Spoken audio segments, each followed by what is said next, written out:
All right, everybody, welcome to HBCU Game Day. I am Vaughn Wilson, and I am on with somebody who's been in the headlines in a big way this week, and for something good. Oh, he's showing the 305 for us. Head coach Willie Simmons, now the head coach. Is that the flex coach? That's the flex. I'm trying to turn this volume up, so bear Oh, with okay, okay, no problem. I know we know you're in a new office and a new space, so it's gonna take some getting used to. But me. All right. Willie Simmons this week agreed to take the head coach position at FIU in Miami, um, directly from Duke University, directly from Florida A&M University. It's been one heck of a year since December 16th last year. December 16th, you were hoisting the Celebration Bowl trophy. 2 weeks after that, you announced that you were heading to Duke to be the running backs coach. And now this week, the head coach position at an FBS school at back in Florida at FIU. Coach, how you doing, man? Man, I'm doing well. It's been a whirlwind, but I'm extremely blessed, and just couldn't be more excited to be here in the 305, just to lead a program with so much potential. And again, man, we're fired up. My wife and I have been here for the last few days and really enjoying Miami, the sunny weather. The kids are having a blast. But man, we hit the ground running, meet with players all week, trying to put a staff together. It's a full-time responsibility when you take over a program. So, but again, we're excited, man. I couldn't be more elated, and again, we're extremely blessed. Okay, I see I got a lot of people in the chat. If y'all got questions for Coach, please put them in there quickly because we are between player meetings. So we're not going to be here for a long time. But it's just important that we got to talk to Coach. You know, you joined some elite company. Willie Jeffries, back in 1979, became the head coach of Wichita State after coaching South Carolina State. And that was the first time that an HBCU coach took the helm of an FBS program. In 2022, Coach Prime, after leaving Jackson State, went and took over Colorado program. Uh, Last week or a week and a half ago, Jerry Mack, who was the former head coach at North Carolina Central, took over Kennesaw State. And then the news broke that you became the fourth. Uh, Willie Simmons, the head coach of FIU Panthers. Coach, I know it's a dream to always get to the highest level. Um, how has it been compared to how you thought it might be? Well, it still feels like a dream. I probably got asked that question a few times. Does it seem real? It doesn't. It's still a surreal feeling. Yeah, I'm not gonna pinch myself because I'm afraid that it won't hurt, and I'll wake back up and I'm not in this place. But again, I'm all jokes aside. Just like I said, I'm so blessed. Could not be just more elated. God has been good to my family, to me, um, even when we didn't deserve it, And we've worked hard for this. We tried to do things the right way. We tried to make lasting relationships throughout my time as a head coach, and even throughout my time as a coach. Period. Over the 19 years I've been able to do this, and I think that played a huge role in me landing on Scott Carr's radar, our athletic director. Just the calls he made regarding me, um, the search committee identified me as a potential candidate. All of those things are because of the genuine, authentic relationships that I've been able to build over the years, the impact that I've had on the lives of the young men that I've been able to coach. All of those things are what's got me to this place. So a lot of hard work, and that's what we tell everybody. If you continue to persevere and put in the work, great things on the other side. And again, I'm extremely blessed to be able to be an example of what overcoming adversity looks like. And coach, it's been amazing to see the outpouring of coaches just all over the country chiming in, um, from Dabo Sweeney to Mike Norvell to just an outpouring from coaches. But it's amazing that in 2021, when FAMU made the NCAA playoffs, I specifically remember a post where Deion Sanders stopped himself. What he said was, "Man, congratulations, Coach Willie Simmons. Coach Simmons can coach. I'm telling you, Coach Simmons can coach." And then he said, I don't mean to discredit HBCUs, and he kind of stopped himself. But I think what he was saying, and I think what all of us took away from it, is that he has the ability to go to the next level. And since then, I don't think anybody didn't believe that you had the ability to go to the next level. Maybe it happened a little faster than anybody expected to get a head coaching position. But you know, in your mind, was this kind of the timing that you were hoping for? Well, again, I've tried to live my life and even my coaching career, you know, one day at a time, one practice at a time, one meeting at a time. And again, my prayer, my wife and I, you know, we pray every morning, and our prayer is that, you know, we're in God's perfect will, you know, not our own. So it was never about my timing. I've always had aspirations to coach at the highest level as a head coach, but I knew that it was going to be on his time and not mine. And so, you know, every day I was committed to being where my feet were, and that was 6 years at the helm at Florida A&M. That was this past season at Duke. And now that I'm in this position, it's the head coach at FIU, you know. So again, I try to tell my players all the time, you know, having goals and aspirations, that's great. We all should have those things that keeps us going. But the most important thing is that we focus on where we are, the job that we have. And if you work as if you're striving for that job, you have a much greater chance of getting it. And so every day, whether I was a position coach, a coordinator, or a head coach, I tried to take the mindset that I'm working as if I'm a head coach, because I knew that ultimately, if that's what I wanted, I had to do that. So 19 years ago, as a grad assistant, I tried to work as if I was a head coach of a major program, knowing that one day the fruits of that labor, you know, would come to fruition, and that's what's happened. So again, just extremely blessed that you know, God has put me in this place, and again, I'm ready to go to work. Well, Coach, again, you get in a situation where a team has not been able to win. You know, when you came to FAMU, it's probably a decade, you know, of situations where FAMU was not able to have a winning season. You put a plan in place and was able to revive the program and leave it in absolutely great condition as HBCU national champions when you left.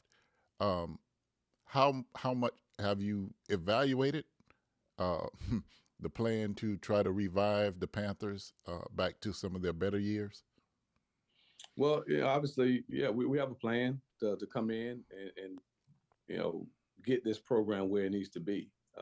Again, I'm about probably 20% through exit meetings with the entire team, player by player, and just really trying to get an idea of their sense of where things went wrong in the past, personally, for them individually, as well as the football team, to make sure that we can address those things moving forward. A lot of what I've heard are things that I had to encounter when I took over at Prairie View A&M in Florida A&M. And so to me, you know, Mike Tomlin, who's obviously, you know, one of our idols in this coaching profession, you know, he has a saying that the secret is that there's no secret.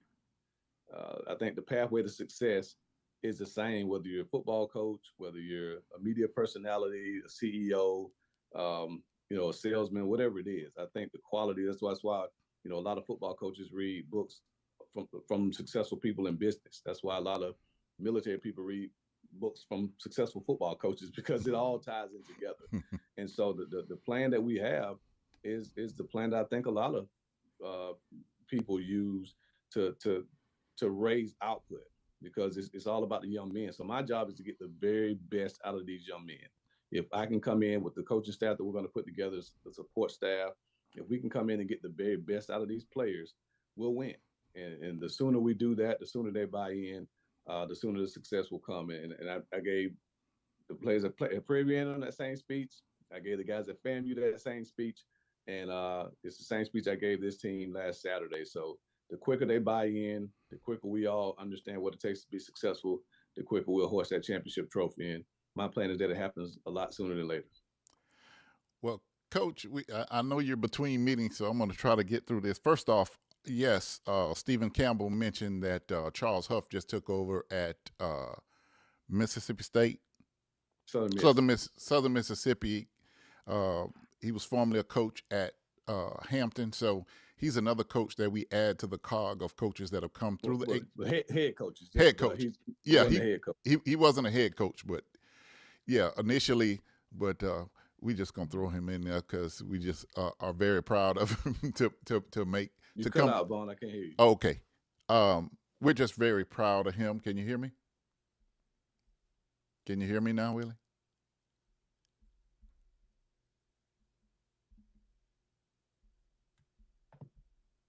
I hear you. Can you hear me? I got you. I Okay. got you now. Yeah. Okay. So we're just really proud of him, and we're proud of all of you coaches. And what I really like about it, and I'm dual rolling here and checking the chat, just from every school, from Winston Salem to everyone, is really really proud of you, because do you understand that you don't represent just FAMU or the SWAC? You represent the totality of HBCUs. No question. Again, we had a really close knit community of coaches. I've met some phenomenal guys during my 9 years as a head coach in the HBCU space, my 12 years in HBCUs, with my 3 years at Alcorn State. So again, there's a ton of respect for those guys. I stay in constant contact with a lot of them. Chennis Berry and I probably talk weekly. Mickey Joseph and I work together. We talk a lot. Fred McNair, Carnell Mainers. I mean, again, Dawson Odoms. Like we understand the challenges of leading programs at low resource institutions, not just at HBCUs. And so, we talk a lot about the things that we've encountered. We bounce ideas off of each other about how we can improve our respective situations. And there's a ton of respect for each other and the quality of coaching that we've done over these years. And, it's frustrating at times because we feel we don't get the respect nationally that we deserve, as minority coaches at these institutions. And so me getting this opportunity, Jerry Mack getting the opportunity at Kennesaw, we feel like we're responsible for carrying the mantle and making sure that we represent not only our respective institutions that we lead, but the legacy of the coaches that have blazed the trail in the HBCU space. And so talked to Buddy Pugh yesterday. He had some obviously great complimentary remarks for me. I've always had a ton of respect for Coach Pugh, and like I told him, I mean, he blazed the trail. And but the job that he did, the job that Rob Broadway, Billy Joe, I mean, you start naming the legendary coaches that have come through that space. This should have been done years ago. Right. And the fact that it's just not happening, shows how much progress. That shows that we made some progress, but also shows we have a long way to go. And again, to continue to earn respect that we deserve in that space. And so again, but I'm excited, I'm blessed, and like I said, we talk about it all the time. Everybody's supporting us because just call a spade a spade. They need us to be successful. Because our success obviously opens the door for the next generation of coaches coming behind us that have the ability to lead, programs at the highest level of football. So we're excited about it, and we're looking forward to the challenge. Coach, real quick, you open this can of worms. Chennis Berry and T.C. Taylor, two new coaches, will face off Saturday for the Celebration Bowl. What's your take on the Celebration Bowl? It's going to be a phenomenal matchup. Two phenomenal coaches, two guys that I know extremely well, know personally. And like I said, I think it's going to be a phenomenal game. Clearly, two best teams in Black college football this year, two of the best teams in all of FCS. And so I know Chennis is going to have those guys ready to go. I know TC on the quick turnaround will have his team fired up, ready to go. And I'm looking forward to seeing the game. Trying my best to get there. I don't know if I'm going to be able to make it because of just this quick transition, but man, it's going to be a phenomenal matchup. And but again, like always, it's going to represent the HBCU space in a major way, and we'll draw a lot of eyes to those respective institutions, to the job that HBCUs do across the country while they're still relevant, and again, to open a bowl season is truly phenomenal for everything that we work hard and build. But I'm not gonna make a prediction because they're both friends of mine, so I'm not gonna make a prediction. But I'm looking forward to seeing a phenomenal football game. Well, Coach, you're right down there. The state championships are at your stadium this year, right? Some of the bigger state championships are at your stadium, so you get a chance to get settled in the office as well as recruit, huh? Oh, no doubt, no doubt. God works in mysterious ways. So the last 2 years, my team has hosted the state championship. Last year at FAMU, obviously, and now here at Pitbull Stadium. So get a chance to see the best that the state has to offer. And again, it's just fate. My high school is in it. And so the Gadsden County Jaguars are taking on Cocoa and for the 2A state championship. And it's the first state championship appearance for a Gadsden County football team since 1970. Wow. And so we're really excited. The county's excited. I think we're planning some buses and things of that nature to get people here. Yeah. But again, Coach Ellington has done an amazing job there leading that program. They have some really phenomenal football players. They beat some really, really strong teams. They had to beat Bowles to get to this point, beat Booker T. Washington last week. And so, again, those guys are playing at an extremely high level. I think they're the number 5 team in the entire state, all classifications, and the number 1 ranked team in 2A. So got their hands full. Coco's an extremely talented team. They're loaded, a lot of star power. But there's some mojo going on in Gadsden County, and hopefully they can pull it out one more week. But I look forward to being here, watching it firsthand and in person, because otherwise I wouldn't have been able to because of NCAA rules. This is a dead period for FBS coaches, and so we get to break the rules a little bit, but not break the rules, but because it's on our stadium, my office overlooks this field, so they can't close my blinds. Well, Coach, quickly before we go, how's the family doing? I know Shea has found the malls, and the biggest question is, did you show Champ the layout where he can run out the tunnel with the team? Oh, well, we did the campus tour yesterday, and of course they asked all the kids, what are you most looking forward to? And I think Shiloh may have said the lizards or something, just seeing something that she doesn't see a whole lot. True, look forward to rolling around on the game field, that she just loves to come out there and play around on the turf. Of course, Champ's thing was running out the tunnel with the team. Right. That's the thing he's looking forward to the most. So, they're excited. Obviously, moving is tough on the kids. Obviously, I moved from Tallahassee to, Midway to Durham just less than a year ago. And now that we'll be moving again from Durham down here to Miami. So it's always tough on the kids, the transition. They make friends. They get accustomed to being in the area. And so initially, there were some sad faces. But I think I sold them really quickly when I told them the beach was right around the corner. So they're excited. And they're Cher's riding around now looking at houses. And so, hey, hopefully by the time I get home this afternoon, she'll have picked out a place for us. Well, awesome. Well, Coach, I do know you're between meetings, and we don't want to delay that. We want to help you to get off to a good start. Thank you for taking time out with us at HBCU Game Day. All of us are extremely proud. We pride ourselves on putting up the positivity about HBCU sports and culture, and this is a proud moment for all HBCUs. The outpouring from just schools across the country has been amazing. Seeing you mentioned on major sportscasts, and they talk about your record as if you were coaching FBS. To me, that is a big point that cannot be missed. When they talk about your record, they often don't say FCS. They say these, had these winning seasons and this championship and this, that, and other, but they don't qualify it. And I think that's a prelude to what's to come, that everyone expects you to be able to adapt to the next level and be successful like that. Yeah, I just, I think it's a great thing. Not just me, when they talk about Jerry Mack, when they talk about even Prime and his record, it makes people do a double take and say, wow, these guys must have been really strong coaches. And so when you look at where we've coached, and now you continue to do your research, and you look at TC Taylor's record this year, same thing. They're, I think, 11-1, 11-2, something along those lines. I mean, Chennis Berry.